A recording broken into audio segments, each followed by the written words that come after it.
So much, Laura. We have been coordinating with the Shreve Memorial Library for years now. They've been a great support and a really amazing public forum to have these conversations.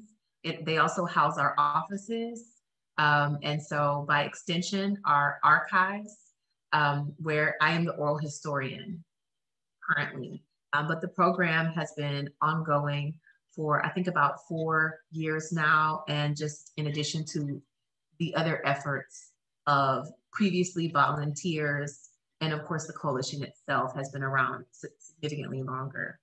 So I want to preface this conversation, this sharing, this honoring of the role of the Black church in the civil rights movement in North Louisiana by first confessing that it will not be an exhaustive conversation. I'm trying to carefully curate a combination of the general and the specific. I have picked one figure to anchor to and focus on, and for this conversation, that person will be the late Bishop Harry Blake. In preparing and refreshing my own self for this talk, I rewatched an oral history of him conducted, and I'm going to be flipping through my notes. Also, please excuse, conducted by David P. Klein in Shreveport in 2013 on October 3rd. And that interview is on the internet. You can find it. It is housed also digitally, it's available to the public, but it's housed at the Library of Congress. And it was an initiative from the Smithsonian National Museum of African American History and Culture. And he actually did that interview in his church, the Mount Canaan Baptist Church, before his transition in 2020. So I'll start with some of the things. I'll start with talking about what I mean by Black church. In theory, it's a given. And also, I think it's important to reflect that churches were segregated, not intentionally, and they had been so since the onset of the institution of slavery. Obviously, not every worship space, but specifically worship spaces of African descended people were largely populated exclusively by people of African descent. And so when we say the Black church, we're engaging the context of the institution that required largely that these be separate spaces. And because this happened at a time during the institution of chattel slavery in America, there's a very specific trajectory that these spaces hold. And so for one thing, church and the capacity to worship was one of the few spaces where Black bodies were unpoliced or unrestricted or not controlled, right? And even that must be qualified given the context. That said, it was one of the rare opportunities to have a captive audience. It was a vehicle of influence and education. And because of that, it had the capacity to be a liberatory mechanism and a vehicle in and of itself. It was a free space, even within the context of spaces that were not free. And specifically in the South, often the Black church were some of the more and or most free spaces. And so it was very well positioned as an institution. It was ripe and fertile ground to then be the outgrowth of these movements. So one of that. Okay, so the other thing I wanted to speak to was the more or less the financial sovereignty of churches. And so this notion that because churches weren't getting their funding necessarily, in ways that individuals had to, that the church had the capacity to do particular things. Institute programs, with one of the main ones being education at the outgrowth. So if I may pivot now to some of the biographical details of Pastor Blake, I'll do that. So first, he was born in 1934 on a plantation, and he lived on, these are things I did not know, the specifics. He lived on a plantation, one of two, until he was 24 years old. And that first plantation, the owner established a school in the church building. And he had access to school within the context of church, within the context of a plantation. And because they didn't have a fully trained teacher, I believe that the teacher that he had for the bulk of his, what would have been elementary, primary years, was a teacher in training who had to educate at every level. He explained in this oral history how he basically started behind, and that he was almost a teenager before he learned to read and write. And so he was going to school, working jobs such as picking cotton. He said he plowed mules in high school. He told a very specific story about learning that you were able to manage mules, not just through your words, but through the reins. And so this notion of controlling the reins being one of his early lessons in these very rural spaces. And so part of why I'm starting at this beginning is because I want to focus on, before we get to some of these larger churches in Shreveport that were so influential in the movement, I want to talk about how even our metropolitan pastors were largely groomed and reared and fostered in these rural areas and these rural capacities.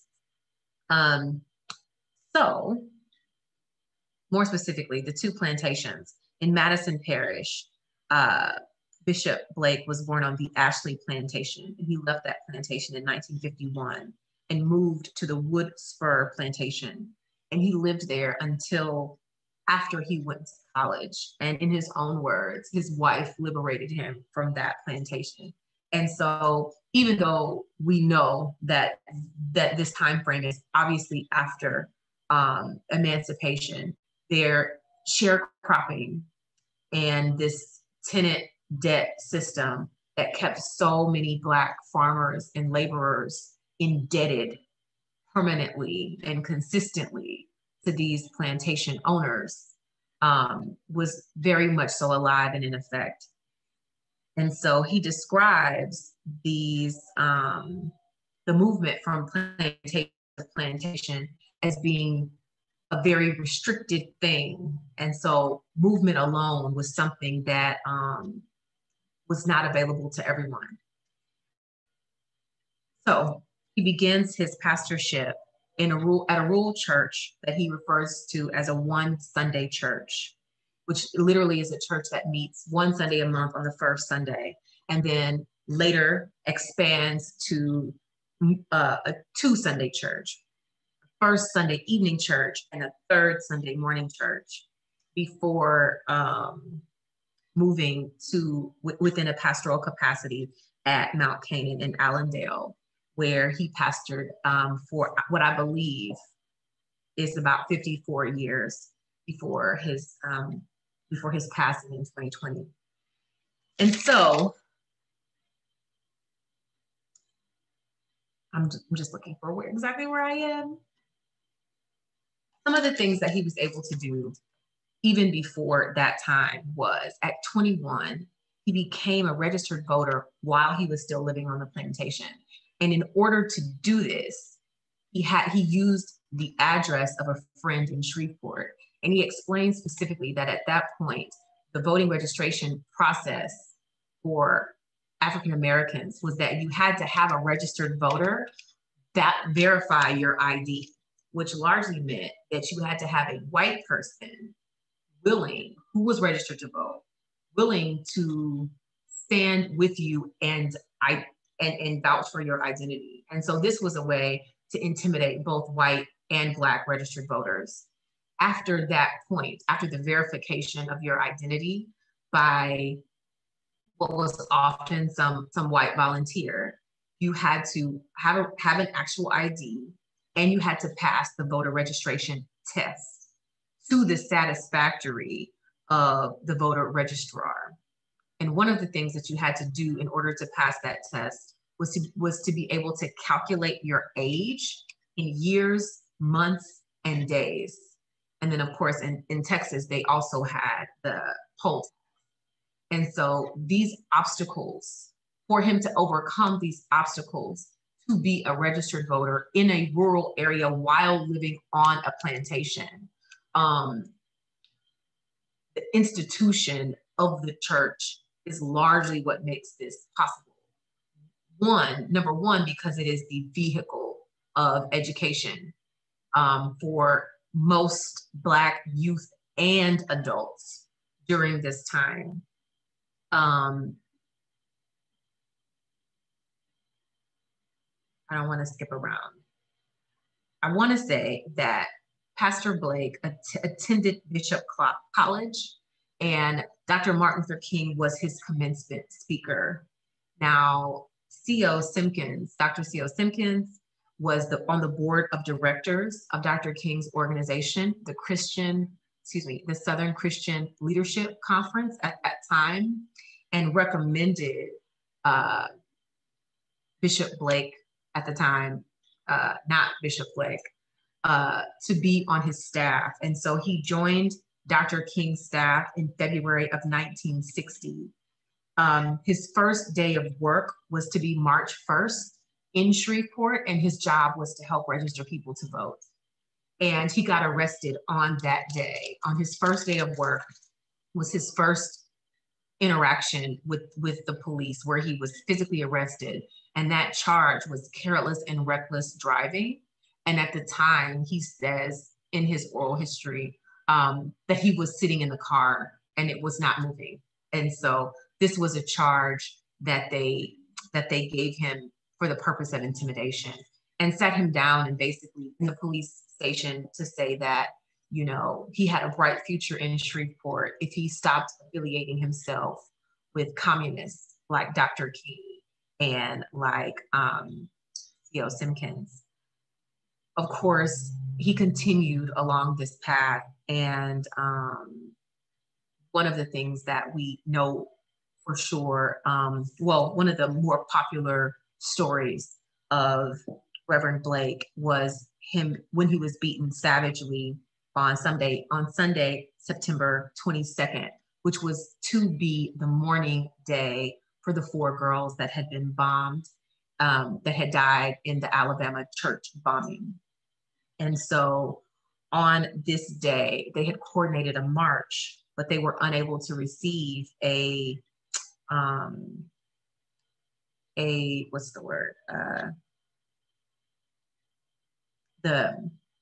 permit to have them with safety. And so they had decided not to march, but they did meet at the church. And so he said that the assemblance of police was, it seemed like by the hundreds and thousands at the church, basically being ready to block the march that they had intended to have, that they were no longer having. And so it was in the vestibule of the Little Union Baptist Church where he is basically accosted by the police, savagely beaten, and pretty much left for dead on the lawn. And so Little Union was one of the churches that was where not only did Dr. King speak, but was very active, not the only one. And of course, the Old Galilee Baptist Church. I want to take a moment to acknowledge the civil rights leader and giant, Pastor E. Edward Jones, who basically used his own family, his daughter specifically, Miss Carolyn Jones, to integrate the school system and force the state of Louisiana to honor desegregation in North Louisiana. And so just a little bit of background, that the year of, that he filed that lawsuit on behalf of his daughter, Carolyn Jones, was 1965. Pastor E. Edward Jones joined the Old Galilee Baptist Church in 1958. And he was also the president of the National Baptist Convention of America for 8 years. Even though we're going to have some more talks like this to flesh out and talk even more in detail about individual roles of men and women locally, I do want to offer some context around the mentorship specifically of pastors and male leadership by other pastors and male leadership. So for example, Bishop Blake and Dr. Jones had a nearly 60-year friendship when Dr. Jones, by the time Dr. Jones passed in 2016. Dr. Jones was originally from DeRidder, Louisiana.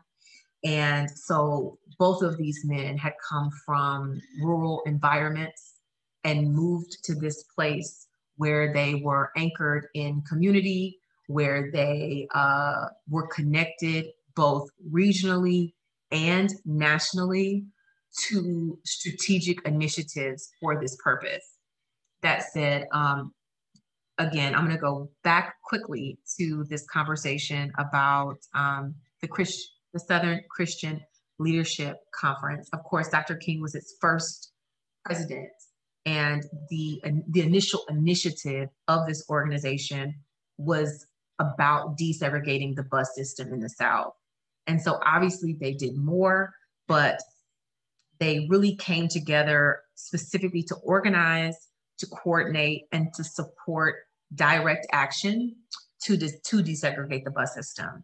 And this was largely inspired by a successful bus boycott that had happened, initiated by a pastor in Baton Rouge. And his name is, I'm going to find it. I believe it's T.J. Jemison, who staged the first smaller but successful boycott in Baton Rouge. And so Dr. King came to Louisiana specifically looking for strategies and partnership. And so in my capacity as oral historian, I've had the privilege to talk to Pastor C.E. McLean of Little Union about not only his own experience, but his experience being a child and his father being one of the more radical and independent pastors with the courage to reach out and build relationships with Dr. King, specifically because it was dangerous to involve oneself in these political activities. And so these organizations, the SCLC specifically, was considered like a communist organization. It was a smear campaign, and it also was an intimidation campaign. And so I know I've been jumping around, and to be specific, we earnestly have Black church institutions, specifically the Old Galilee, specifically Pastor E. Edward Jones, and the larger, wider networks and their working congregations, their involved congregations to thank for the desegregation of our school system in North Louisiana. So that's one of the first straight lines. The bombing in Birmingham that resulted in the deaths of 4 young women, and then the beating by the police of Pastor Blake really served as a catalyst to ignite and engage citizens in Shreveport in a way that perhaps they had previously not been engaged. I don't know. I don't want to just keep talking. I don't know if anyone has questions. I'm flipping through these notes and trying not to leave anything out. So yes, some of the things that I wanted to speak to specifically are the significance and the connection of churches as a network between not just urban to rural, but within the state, outside of the state. They were almost a cover, you know, for independent and direct political action. And they were a way to let everyone know what the plan was, what the strategy was going to be, just to try to get different metropolitan and local places in the state to honor some of these larger national court cases that had already been won. Because what we know is that just because they were winning in court did not mean that they had not successfully suppressed the votes and successfully blocked the desegregation of schools in Louisiana, both rurally and regionally. And so not only to focus on the male leadership, we're going to talk even more specifically about the role of the incomparable Miss Ella Baker, but also women and these pastors taking visible leadership roles in the way that they did set examples and precedent that allowed for really not just the congregation, but by extension, others to do the same, you know? And so it was a very specific energy that I believe allowed people to come together in this way under the umbrella of faith, spirituality, and the belief that it was their God-given right to be treated equally under the law and to organize to pursue that. Laura, I know you're still here. Has anyone submitted a question in the chat? Is this a good time to take a break? Right now, we just have a comment that this is some great information. Oh, thank you. Thank you. Again, there is so much information that my only fear is to leave something out that's really important. But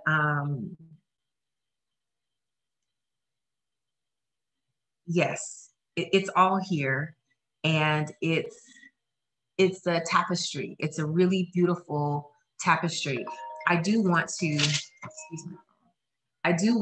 acknowledge in one specific example, even though we will talk about it in more detail in March, and we have talked about it. But I can't mention Dr. E. Edward Jones and his contribution without talking specifically about his daughter, Miss Carolyn Jones, who actually was the last steward and cosmetologist at the historic Modern Beauty Shop. And this beauty shop, which was opened and stewarded by Miss Mamie Love Wallace and Miss Bernice, they helped register voters, and they too were an independent, financially independent institution that was fueled largely by this connection. Actually, those women were the first women to invite Dr. King to the city because they had encountered him at a cosmetology convention, I believe in the city of New Orleans. And so even though I wanted to lead by talking about these churches, the thing that we know for sure is that these church communities really involve everyone in a very particular way. And it made it possible to shift things one member at a time, one citizen at a time, one household at a time, one neighborhood at a time. And that level of cohesive movement towards things like teaching people how to register, how to pass the voter registration exam, even though the test itself was unconstitutional. You know, obviously it wasn't just pastors. I believe that because they were so visible, it made them a target, as in the case of Bishop Blake, for this violence. That said, Miss Ella Baker, who was lead organizer for the SCLC and for many years, the only staff member, she also worked, of course, with the NAACP and other national campaigns to involve everyone. You know, her philosophy was that great people did not need great leaders. And in that way, she wanted everyone to push to the full extent of their own capacity towards these goals, because her fear, which unfortunately in the case of Dr. King materialized, was that if they focused too long and too much on a male leadership platform, that it sent the message that to kill the movement, all you had to do was kill one man or several. And so this notion that every human soul in the South had something that they could contribute. And if they did it in an organized and intentional and strategic way, that we would be successful in really breaking the stronghold of the systemic oppression that that was still holding the South. And largely that system was economic, but it wasn't economic only. Again, I can't enforce the role that churches play enough in early education. Yes. So I do have one small, very personal, if you'll indulge me, story in reference to Bishop Harry Blake, who, as I said, was the late pastor of Mount Canaan Baptist Church for a very long time. My first job in the city was at Porter's Cleaners on Pines Road. And Bishop Blake had an account there. And, you know, Porter's, when I was in high school and still, has the drive-through, so they can just drop the clothes off. And so he rarely dropped the clothes off, but I knew who he was. I was a member at Morning Star as a you know, young person growing up. That's where my mother had membership, our household. And he would get his suits dropped off, and they smelled like almost like a spicy baby powder. Whatever cologne he wore was peppery. It was like powdery and peppery. And so I don't know, I'm a sucker for a metaphor, and this notion that even when I wasn't in his presence as a young person, I knew his smell. I knew what bag of suits belonged to Pastor Blake from the cologne that he wore. And I believe that this is largely symbolic or indicative of the role that the Black church played in civil rights. Even when you didn't see individuals, you could feel the impact of their presence. Even now, to be operating in a capacity to be the oral historian and to know the woman specifically who was the first African-American girl to integrate the Caddo Parish school system, and then to have later matriculated through the Caddo Parish school system, really, you know, 20 years later, not even a whole generation. It's profound. It's profound, the strides and the shifts and the changes that these congregations, these communities were able to make in a city that was considered largely a city of plantations for and by Blacks. Not because more independent and more free and independent silos didn't exist, but because the dominant economic reality at that time was that a lot of Black families were still in sharecropping, living in sharecropping capacities, in shacks on plantations where they owed both the balance for the land, the property, the use of the tools, the use of the animals to plow, out of their profit after having split the profit with the plantation owners. And so, given the larger context, what they were able to do through coordinated and strategic action, facing extreme violence, is still just sort of unimaginable.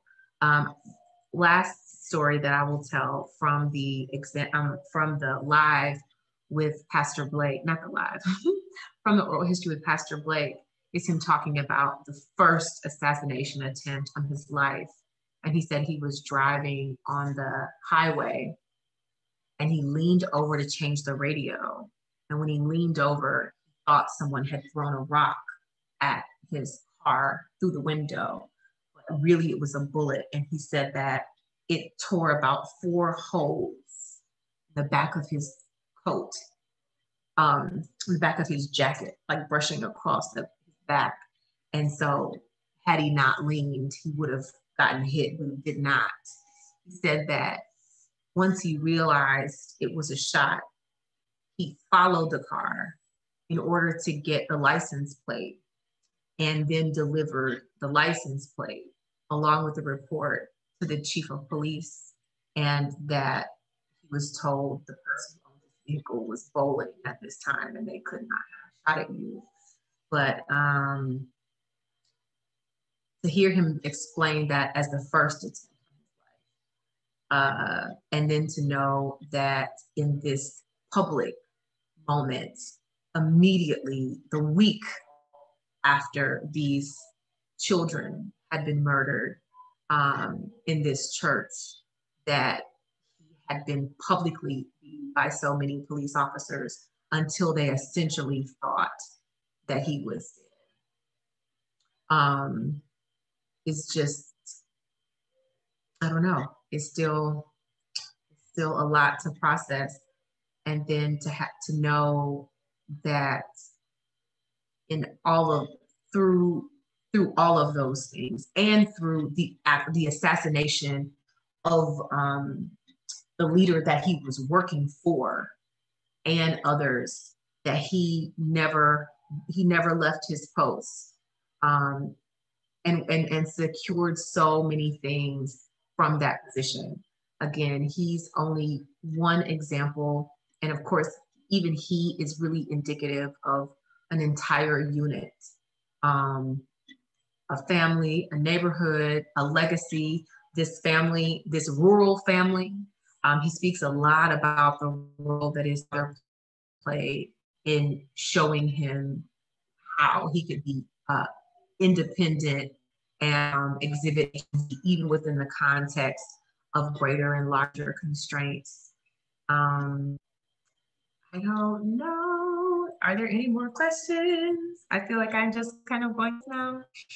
I don't want to get into too many more of our things for these following months, but I do want to take the opportunity to say that this is going to be a series, and so this Thursday at 6 o'clock, both for March and for April, we'll be talking about the role of women in the civil war in North Louisiana, and then the intersection or the comparison of civil rights movements presently and in the not so distant past. Okay. I would like we don't have any questions. No questions, but okay. Melissa, thank you for sharing. Is this on Facebook Live? It's not on Facebook Live, but we are recording this, so you can also view it on the library's Facebook page or our YouTube channel. So if you want to watch it again, or if you want to share it with anybody, you can definitely do that. And I just want to say thank you for sharing this with us, and I learned a lot. So this is really great. And be sure to sign up in March and April, so you can look for that on our Facebook page as well. And so if we don't have any more questions, thank you again, and thank you to the North Louisiana Civil Rights Coalition. We're so happy to be doing this with you. Thank you all. Thank you for joining. It's been an interesting time, and it's Black History Month. And I am, again, humbled to be in a position to even be asked or speaking about people who literally shifted the trajectory of my life, and by extension, my family's lives. You know, I have a very rural roots in Louisiana, and both of my parents moved here from very small places.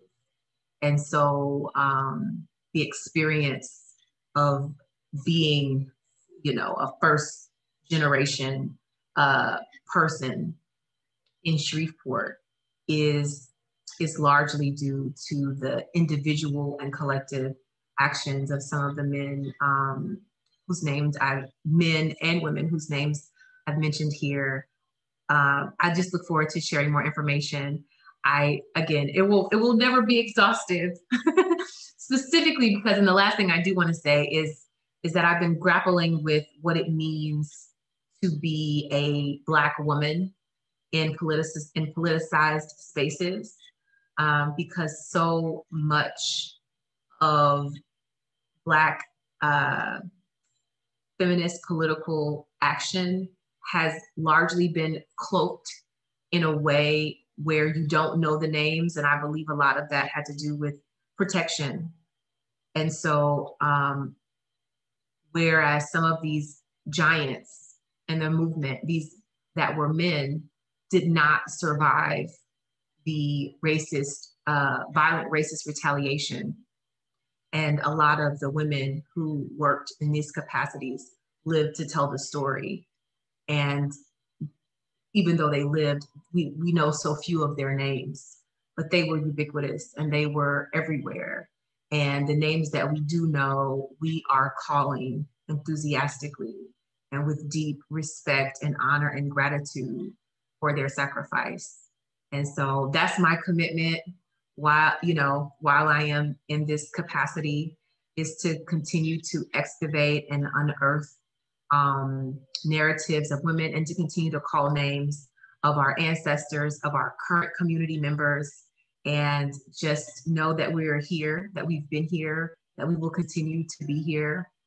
And we're so honored and proud of this place that has become more beautiful because of the role of our institutions and our people.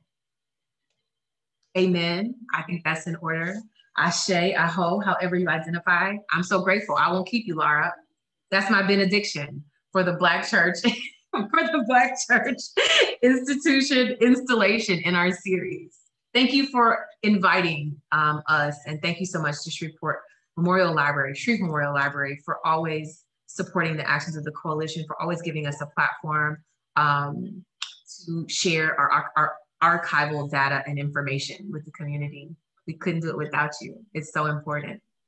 We're very happy to. So I know you have to go. If there are any last questions or comments? Okay. So I guess then we'll wrap it up, and we will see you again in March. Thank you so much. See you. Thank you. And thank you for attending, everybody. Thanks. Bye. Bye.